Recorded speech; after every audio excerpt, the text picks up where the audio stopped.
ఎప్పుడైతే విష రసాయనాలు స్ప్రే చేయలేదో తేనెటీగలు చాలా బతుకుతాయి. తేనెటీగలు ఎన్ని బతికితే పాలినేషన్ అంత బాగా అవుతుంది.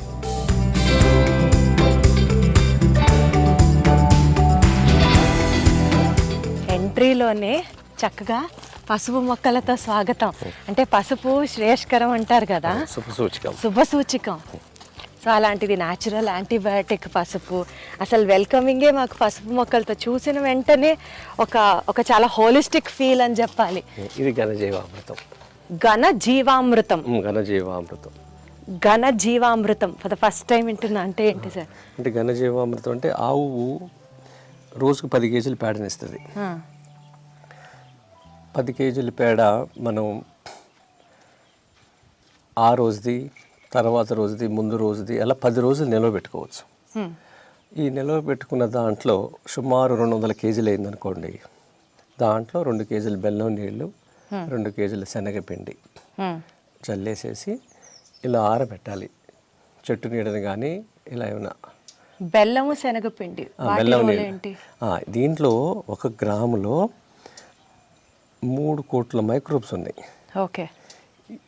ఈ సృష్టిలో ప్రతిదానికి క్యాలరీస్ కావాలి, అలాగే ప్రోటీన్స్ కావాలి కదా. ఈ క్యాలరీస్ కోసం బెల్లం, ప్రోటీన్ కోసం ద్విదళానికి సంబంధించిన పిండి, అది ఏదైనా అంటే మనకి శనగపిండి, పెసరపిండి, మినపిండి, దాన్ని ఈ 2 కాంబినేషన్లో ఇచ్చినప్పుడు అది ప్రతి 2 అవర్స్కి రెట్టింపు అవుతూ ఉంటాయి, పుడతా ఉంటాయి. అలా 48 అవర్స్ వరకు పుడతాయి. 1 గ్రాములో 3 కోట్లు ఉంటే మరి ఎన్ని వేల మిలియన్లు ఉంటాయి మైక్రో. ఇది జీవామృతానికి అలా లిక్విడ్ రూపంలో చేస్తారు, అదను జీవామృతం అంటారు. దీంట్లో ఆవు పేడ, ఆవు మూత్రం, బెల్లం, శనగపిండి ఉంటుంది. నీడ నారబెడతాం, వారం రోజులు ఇలా ఆరిపోతుంది. ఇది ఎకరానికి 200 కేజీలు జల్లుకుని ఏ మొక్క పెట్టినా, ఇగో మీకు ఆ పసుపును చూసారా, ఇంకా మీరు ఇదే వాడతారా సార్? జీవామృతం ఇదే వాడతారు. ఘనజీవామృతం, జీవామృతం. ఘనజీవామృతం సాలిడ్, జీవామృతం లిక్విడ్. అది కూడా చూపిస్తా. ఇంకేం ఉండదా సార్? ఇన్ని ఎకరాల పంట అద్భుతంగా పండడానికి ఇదే. అదే ఒక కావు ఉంటే ఇలా 30 ఎకరాలు చేయొచ్చు అంటాడు పాలేకర్ గారు. ఏ పెట్టుబడి పెట్టని చెప్పండి. గ్రామం డబ్బులు గ్రామంలోనే ఉంటాయి, నగరాల డబ్బులు గ్రామానికి వస్తాయి. అందరూ ఇలా చేశారు. రైతుకి ఇది ఈజీయా అన్నది ఒక డౌట్. అంటే జ్ఞానం, అదే అంటున్నా. క్షేత్రస్థాయిలో ఇలా ఒకరోజు సమయం ఇచ్చి చూస్తే నమ్ముతారు సిద్ధాంతాన్ని, చూడకపోతే నమ్మరు. చెప్తే విని వదిలేస్తారు, చూసినప్పుడే నమ్ముతారు ఏదైనా. ఆ చూపించడానికే ఇక్కడికి నేను రమ్మన్నాను. ఇదే ఇంటర్వ్యూ మీ ఛానల్లో చేశాను అనుకోండి, 4 గోడల మధ్య మన ఆ మాటలే వింటారు కానీ దృశ్యం లేదు. Light travels faster than sound. అదే, అందుకనే చూపించడం అనేది చాలా ఇంపార్టెంట్. ఇప్పుడు మనం ఘన జీవామృతాన్ని చూసాం, ఇప్పుడు జీవామృతాన్ని చూస్తున్నాం. ఇది మన దగ్గర రాలిపోయిన ఆకులు ఉంటాయి కదా, వయసు అయిపోగానే రాలిపోతాయి ఏదైనా. ఆ రాలిపోయినప్పుడు ఈ ఆకులు, అలములు అన్నీ ఇలా దశిస్తాం. దీంట్లో ఈ జీవామృతం, ఇది 10 కేజీల పేడ, 10 లీటర్ల మూత్రం, 2 కేజీల శనగపిండి, 2 కేజీల బెల్లం, ఇంత దోసగా మట్టి, అన్నీ నీళ్ళు పోసేస్తాం. ఇక్కడ వరకు పోసేస్తాం. 2 రోజులు అట్టు పెడతాం. 2 రోజులు అట్టు పెట్టినాక దీంట్లో మనం ఉదయం, మధ్యాహ్నం, సాయంత్రం ఇలా క్లాక్ వైజ్ తిప్పాలి. లోపల బ్యాక్టీరియాకి ఆక్సిజన్ అందాలి. 2 రోజుల తర్వాత నుంచి వారం రోజుల్లో దీన్ని వాడేయచ్చు. ఇదనమాట. ఇది దీంట్లో బోల్డ్ బ్యాక్టీరియా ఎంత ఉంటుందంటే, దీంట్లో బ్యాక్టీరియా ఈ ప్రపంచంలో మనుషుల కన్నా ఎక్కువ ఉంటాయి. ఇక్కడ దీంట్లో చేతిలో ఉన్న బ్యాక్టీరియా, ఈ ప్రపంచంలో ఎంతమంది మనుషులు ఉన్నారో దానికన్నా ఎక్కువ బ్యాక్టీరియా దీంట్లో ఉంది. సో ఇది ఫుల్ బలం. ఇదే కనుక మొక్కలకి వేస్తే, ఇది బలం కాదు, ఇది కల్చరు. అంటే మీకు ఇందాక చెప్పాను, వానపాములు, సూక్ష్మజీవులు వ్యవసాయం చేస్తాయి. ఈ సూక్ష్మజీవులు ఉన్నాయి నిధి. ఇది ఎప్పుడైతే మన భూమికి ఇచ్చామో మైక్రోబ్స్ అన్నీ ఏం చేస్తాయి అంటే మైక్రో న్యూట్రిషన్ అన్నీ కూడా తీసుకుని వేరుకు అందించే పని చేసి పెడతాయి. కరెక్ట్. అలాది వ్యవసాయం జరుగుద్ది. మనిషి నాడటం వరకే. నేను పండించానంటే ఎన్ని నవ్వుతాయి, నువ్వెక్కడ పండించావని. అవి కదా చేసింది, ఇది కదా మొత్తం అంతా. అంటే ఈ మైక్రోబ్స్ ద్వారా రూట్స్ కి అందినటువంటి న్యూట్రియంట్ ని కనుక దాని ద్వారా పెరిగిన మొక్కని కంట సమాజం తింటే, మనిషి తింటే ఆరోగ్యంగా ఉంటాడు అన్నది జీవన సూత్రం. నిరూపించబడింది. అంటే ఇప్పుడు భూమిలో మీకు అన్నీ ఉంటాయి, కానీ మొక్క అందుకునే స్థితిలో ఉండదు. ఇది ప్రత్యేకంగా చెప్తారు పాలేకర్ గారు. ఎట్లా అంటే నాన్న కష్టపడతాడు, ఉద్యోగం చేస్తాడు, జీతం తీసుకొచ్చి ఎవరికి ఇస్తాడు? అమ్మకి ఇస్తాడు కదా, అమ్మకి ఇస్తాడు. తర్వాత ఇంటికి కావాల్సిన ముడి సరుకులు బియ్యం, పప్పులు, నూనెలు ఎవరు తీసుకొస్తాడు? నాన్న తీసుకొస్తాడు, అమ్మకి ఇస్తాడు. ఇవి ప్లేట్లో నేరుగా మనకి పెట్టుద్దమ్మా, బియ్యం పప్పు దాన్ని చక్కగా వండి పెడుతుంది కదా. అదనమాట. భూమిలో అన్నీ ఉన్నాయి కానీ చెట్టు అందుకునే స్థితిలో ఉండవు. సో వాటికి దగ్గర దాకా అందించేది మైక్రోబ్స్. ఇది వాటి పాత్ర అది. అది గాట్ ఇట్. దీంట్లో ఈ భూమి అంతా కూడా అన్నపూర్ణేశ్వరి. భూమి చెడిపోయింది, భూమిలో పోషకాలు లేవు అనేది లేదు. ఈ భూమి అంతా అన్నపూర్ణేశ్వరి. మరి అడవిలో లక్షల సంవత్సరాల నుంచి అది సెల్ఫ్ సస్టైనల్ అవుతుంది. అడవిలో చీమ దగ్గర నుంచి ఏనుగు వరకు ఉన్నాయి జంతువులు, అంతే కదా. గడ్డి పరక నుంచి మహావృక్షం వరకు ఉన్నాయి, కీటకాల నుంచి పక్షుల వరకు ఉన్నాయి కదా. ఇవన్నీ కలిసి సహజీవనం చేస్తున్నాయి. ఎప్పుడూ కూడా వాటిల్లో మధ్యలో కాంపిటీషన్ రాలా కదా, అన్నీ కలిసి ఉన్నాయి. అది ఎవరి మీద ఆధారపడాలి అడవి. రెండు, ఇరిగేషన్ డిపార్ట్మెంట్ లేదు, వాటర్ ఇరిగేషన్ లేదు కదా, ఎవరు సూపర్వైజ్ చేయకపోయినా చక్కగా హార్మనీలో ఉన్నాయి అవి. డ్రిప్ ఇరిగేషన్ లేదు, ఫ్లడ్ ఇరిగేషన్ లేదు, దానికి ఒక మంత్రిత్వ శాఖ ఎవరూ లేరు. అంటే అవి బతకటాకి అట్లా ఇవన్నీ కలిసి బతుకుతున్న దాన్ని పాలేకర్ గారు ఈయన మన వ్యవసాయంలో గోవు పాత్ర ఏంటి అనాదిగా, అడవి ఎందుకు స్వయం ఆధారితంగా స్వయం పోషకాలతో స్వయం సమృద్ధి చెందుతుంది అనేది పరిశోధన చేసి ఆవుని అడవిని అనుసంధానం చేసి తయారు చేసింది తీసుకొచ్చిందే ఈ ప్రకృతి వ్యవసాయం. 5 లేయర్ మోడల్లో. దీన్ని సుభాష్ పాలేకర్ కృషి అంటున్నారు ఆయన. ఇప్పుడు ఒకప్పుడు ప్రకృతి వ్యవసాయం అని పిలిచేవారు, ఇప్పుడు దానికి నాకంటూ ఒక పేరు ఉండాలి, ఈ భూమి మీద నేను ఇది కనుక్కున్నాను అని. ఇప్పుడు థామస్ అల్వా ఎడిసన్ ఎలా అయితే బల్బు కనుక్కున్నాను, నేను నా పేరు చెప్పుకుంటూ తప్పేంటి అనేది ఆయన ఇప్పుడు ఆలోచన చేసి ఇప్పుడు ఎస్పీకే అంటే సుభాష్ పాలేకర్ కృషి అంటే వ్యవసాయం. అది ఇది గ్లెర్సీడియా. ఇది మనకి కట్ చేసి కొమ్మలు మల్చింగ్ మెటీరియల్ కింద, ఇదంతా మల్చింగ్ అనమాట. ఇప్పుడు మన కలుపు అనేది ఊరికి వచ్చేస్తూ ఉంటుంది, మనకి అది అనవసరం.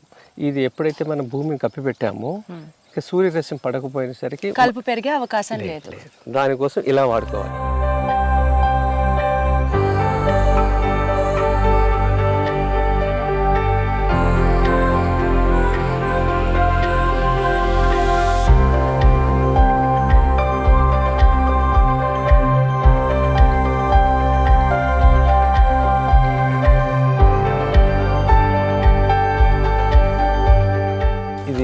మా పిల్లే సాంబా. ఏంటి సార్ అది? మా పిల్లే సాంబా, బియ్యం పేరు. ఓ, మా పిల్లై సాంబా. ఇది ఈ వరి మన రోడ్డు గట్ల మీద ఇలా మనం అరటి పెట్టుకున్నాం అనుకోండి, దీనికి మెయింటెనెన్స్ ఏం లేదు, దీంట్లో నీళ్ళేం పోయిలా. ఈ గడ్డి ఎప్పుడైతే మనకి ఆకులు ఉన్నాయో ఇవన్నీ మొదలు వేసేసాం కదా, తేమ అనేది అక్కడే ఉంటుంది. తేమతోనే మొక్కలు బతుకుతాయి, చెట్లు బతుకుతాయి, నీళ్లు తాగవు. ఈ సృష్టిలో ఏ చెట్టు నీళ్లు తాగదు, మాయిశ్చర్ కావాలి. అడవి అంతా బతికేది అలానే. ఇలా వస్తాయి కాయలు, దీనికి ఏం ఖర్చు పెట్టలేదు, అదనంగా వస్తున్నాయి కాయలు. చూసారా అక్కడ చూడండి. ఇలా రైతుకి అదనపు ఆదాయం తీసుకోవాలి. వరి చేను గట్ల మీద, సో వరి చేను గట్ల మీద అరటి చెట్లను వేస్తే, ఆవులకి పెంచే గడ్డి మీద అరటి చెట్లు, కొబ్బరి చెట్లు ఇవి పెట్టుకున్నాం అనుకోండి, ఇది ఒక ఆదాయం వస్తూ ఉంటుంది మనకి. నిజంగానే సార్, రైతుకి అవగాహన లేక చాలా కోల్పోతున్నాడు. చాలా చాలా చాలా. ఒక్కసారి దీంట్లో నుంచుంటాను, మీకు వరి ఎంత హైట్ ఉందనేది తెలుస్తుంది.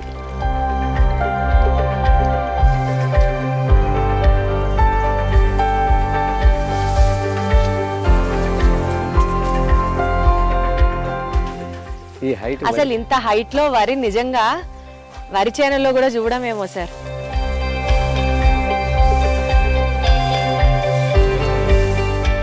పెళ్ళైనాక పిల్లలు పుట్టిన వాళ్ళ అబ్బాయిల సమస్యలు అవును ఈ మధ్య ఎక్కువైపోతున్నాయి. 100కి 18 నుంచి 30 మంది ఉన్నారు. 100లో 18 మంది మినిమం ఉన్నారు.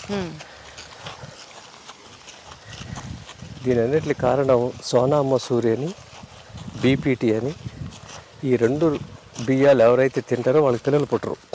పిల్లలు పుట్టరు అంటున్నారా? పుట్టరు. ఆ బియ్యంలో అంటే వీర్యం పెరగటానికి ఏం లేదు దాంట్లో.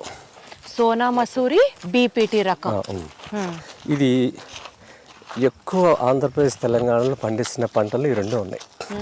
ఇక కల్చర్ ప్రకారం వాళ్ళ ఊర్లో కొన్ని అలవాట్లు ఉండి అలాంటి వాళ్ళకి ఆ పిల్లలు పుడుతున్నారు, కానీ పూర్తిగా దీని మీదే తిని బతికే వాళ్ళకి పిల్లలు పుట్టరు. అందుకే ఇదంతా 40-50 ఏళ్ళు జరిగింది ఈ 2 రకాలు. 40-50 ఏళ్ళ క్రితం ఫెర్టిలిటీ సెంటర్లు లేవు. ఇప్పుడు అసలు సందుకొకటి వెలుస్తుంది కదా. మనం తినే ఆహారాన్ని బట్టే మన శక్తి సామర్థ్యాలు అవి బ్యాన్ చేయాలి. చెయ్యరు, ఎందుకంటే సన్నయి తెల్లయి తింటాం అలవాటు అయిపోయింది సార్. అది లేకపోతే తినలేమన్నట్టు ఉంది కదా. మీకు మధ్యాహ్నం ఈటలతో భోజనం పెడతా, ఎంత లావు ఉంటాయో చూడండి, ఎంత టేస్టీగా ఉంటాయో చూడండి. మనం ఆ తెల్ల బియ్యం అలవాటు పడిపోయారు చాలామంది. మీకు చెప్పాను కదా 35 పెళ్ళిళ్ళు చేసామని.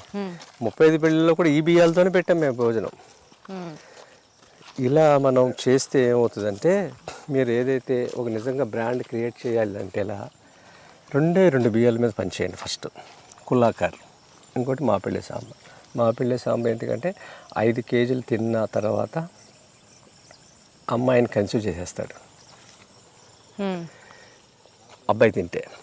అమ్మాయి కన్సీవ్ అయినాక కుల్లాకార్ రైస్ అది తింటే నార్మల్ డెలివరీ అవుతారు. డెలివరీ నార్మల్ గా అవ్వడానికి తినే తిండికి ఎట్లా సార్ సంబంధం ఉంది?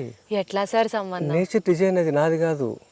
తిండిని బట్టే. మరి అమ్మమ్మ వాళ్ళందరూ యోగాలు చేయాలి, పనులు చేయాలి, 9వ నెల కాన్పైర్య వరకు యాక్టివ్ గా ఉండాలి. దానికి తోడు ఇది, దానికి తోడు. అంటే పని చేయకుండా కూర్చోమని నేను చెప్పట్లా. మీరు ఒకళ్ళు ఇంటర్వ్యూ చేయాలి, నేను నెంబర్ ఇస్తాను, సంగారెడ్డిలో ఉన్నారు, వాళ్ళు ఇంటర్వ్యూ చేయండి దంపతులు ఇద్దరిని. చాలా ఆసక్తికరమైన విషయాలు మీకు తెలుస్తాయి. ఆ అమ్మాయి మొదటి సంతానం ఆమె డెలివరీ చేసుకుని పిల్లోడిని డాక్టర్ చేతిలో పెట్టింది. ఆవిడే డెలివరీ చేసుకుంది. ఇంకొకటి 2వ పిల్లోడు కూడా పుట్టాడు. వాళ్ళని కానీ మీరు చేస్తే అదొక ఇన్స్టిట్యూట్ పెట్టాలి అనేది చెప్పాను నేను వాళ్ళకి. ఇప్పుడు ఇలాంటి భోజనం అందిస్తాం. ఆ అమ్మాయి ఏవైతే ఎక్సర్సైజ్ చేసిందో 2వ కాన్పుకి 3 నిమిషాల ముందు వెళ్ళింది హాస్పిటల్కి. పెయిన్స్ వచ్చిన తర్వాత 3 నిమిషాల ముందు అడ్మిట్ అయ్యింది. కాన్పు చేసుకుని ఈవినింగ్ వచ్చేసింది. అంటే న్యాచురల్ డెలివరీ అంటే ఒకప్పుడు మన బామ్మలు చూసినవే కదా అదంతా. అంటే అలాంటి భోజనం తిన్నారు, అలా పనులు చేశారు. ఇప్పుడు అలాంటి భోజనం తినట్లేదు, ఆ పనులు అంతకన్నా చేయట్లేదు. కూర్చొని డాక్టర్లు ఎవరు రెస్ట్ తీసుకోమంటున్నారు. ఇవన్నీ కదలాలి. అందుకని ఇండియన్ కమోట్ మనం వాడాలి. వెస్టర్న్ ఏంటి, ఇప్పుడు అందరి ఇళ్ళలో వెస్టర్న్ కమోట్, దానివల్ల ఈ కండరాలు కదలట్లేదు. అందుకని ఇండియన్ కమోట్స్ ఒకప్పుడు వాడారు, ఇళ్ళల్లో ఊర్లలో అన్నీ అవే కదా. అట్లా జరగాలి, అలా జరగట్లేదు. ఈ ఎక్సర్సైజ్ అంతా సహజ ప్రక్రియలో మనం చేసుకునే పనులతో మన అవసరాలకి అలా జరిగింది, కాన్పులు అయిపోయినాయి అంతే. అదే మీ ఇంట్లో ఏది వెస్టర్నైజ్ ఉంటుందా సార్? అంతా ఇండియన్ సిస్టమ్ ఉన్నాయి, అది ఉంది, ఇది ఉంది. కానీ ఇది ఆచరించడానికి అనేది ఇప్పుడు మనం ఎవరింట్లో లేవు, అవి ఎవరింట్లో లేవు. కానీ ఇది ఇప్పుడు మనం ఒక కన్సీవ్ అయిన అమ్మాయికి ఇవన్నీ చెప్పి సంస్కారాల గురించి, ఆహారం గురించి, నియమాల గురించి, ఎక్సర్సైజ్ గురించి ఒక ఇన్స్టిట్యూట్ లేదు.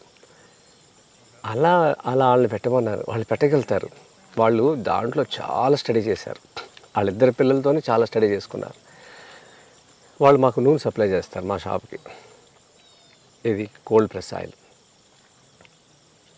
ఒక్కరోజు వెళ్ళి వాళ్ళు అది షూట్ చేయండి, ముందు వాళ్ళ పిల్లల్ని చూపించండి ఎంత హెల్తీగా ఉంటారు. వేరే వాళ్ళకి అది ఇలా బతకొచ్చు కదా అని ఆలోచన తీసుకొస్తే చాలు. సో వన్స్ వాళ్ళు కన్సీవ్ అవ్వడం దగ్గర నుంచి, పిల్లలు పుట్టడం దగ్గర నుంచి, ఇంకా వాళ్ళ లైఫ్లో వాళ్ళు తినేది ఆ మాపిళ్ళై సాంబా. తర్వాత మాపిళ్ళై సాంబా వాళ్ళు తినలేదు, వాళ్ళకి ఆ అబ్బాయికి అవసరం రాలేదు. ఇది సమాజంలో ఉన్న లోటు, ఇది దీనికి అది మనం పండించాలి. మెడిసిన్ వాళ్ళకి అన్నట్టు ఎవరికైతే లేదో వాళ్ళకి. కాకపోతే ఈ కుల్లాకార్ అనేది ప్రతి గర్భిణికి కావాలి. సో ఇది కూడా pertaining to only pregnant women కి మాత్రమే కుల్లాకార్ ఎవరైనా తినొచ్చు, వాళ్ళకి మంచిది. అసలు మామూలుగా ఏ బియ్యం తింటే మంచిది? బ్లాక్ రైస్, రెడ్ రైస్ పైన బాలింతలు కంటిన్యూ చేస్తే, ఒకవేళ ఆ అమ్మాయికి ట్విన్స్ పుట్టారు అనుకోండి, ఇద్దరికి సరిపడే పాలు ఉంటాయి తల్లి దగ్గర. ఏ బియ్యం తింటే? కుల్లాకార్, కుల్లాకార్, కుల్లాకార్, పొంగారు, ఇవన్నీ కూడా మీకు ఈ గుణాలు ఉన్నవి. ఎంత నేచర్ డిజైన్ ఎవరు తెలుసుకోలేదంటే మనం కనిపెట్టిన ఏం లేదు, ఇది ఆల్రెడీ ఉంది, ఇప్పుడు తెలుసుకున్నాం. ఇంకొకటి ఏమన్నారు? కుల్లాకార్ ఒకటి, ఇంకొకటి పుంగార్, లోహాంది ఇవన్నీ కూడా ఈ గుణాలు ఉన్నవి. సో ఈ బియ్యం గనక కన్న మదర్స్ అర్లీగా తినడం స్టార్ట్ చేస్తే పాల సమస్య, బేబీకి పాలు ఇవ్వడం, పాలు రాకపోవడం అనేది కూడా మనం వింటూ ఉన్నాము. ఆ సమస్య అసలు తలెత్తది. మీరు ఇలా పుట్టిన వాళ్ళ నెంబర్లు ఇస్తాం మీకు, వాళ్ళని ఇంటర్వ్యూ చేయండి. మీరు ఇంతకన్నా ఓపెన్ ఛాలెంజ్ ఏముంది సార్? డైరెక్ట్గా వెళ్ళి వాళ్ళతోనే మాట్లాడండి, మీకు డౌట్ ఉంటే. వాళ్ళ నెంబర్లు ఇస్తే వాళ్ళతో మాట్లాడండి. ఒక అమ్మాయి అమెరికా వెళ్ళింది, అక్కడికి పంపించారు వాళ్ళ నాన్నగారు మామగారు బియ్యం. అమ్మాయి ఏడుపు ఆనందం, పాలు ఎక్కువైపోయినాయి, ఏం చేయాలి? తర్వాత తీసి అక్కడ బ్యాంకులు ఉంటాయంట, అవును, వాళ్ళకి ఇచ్చిందంట.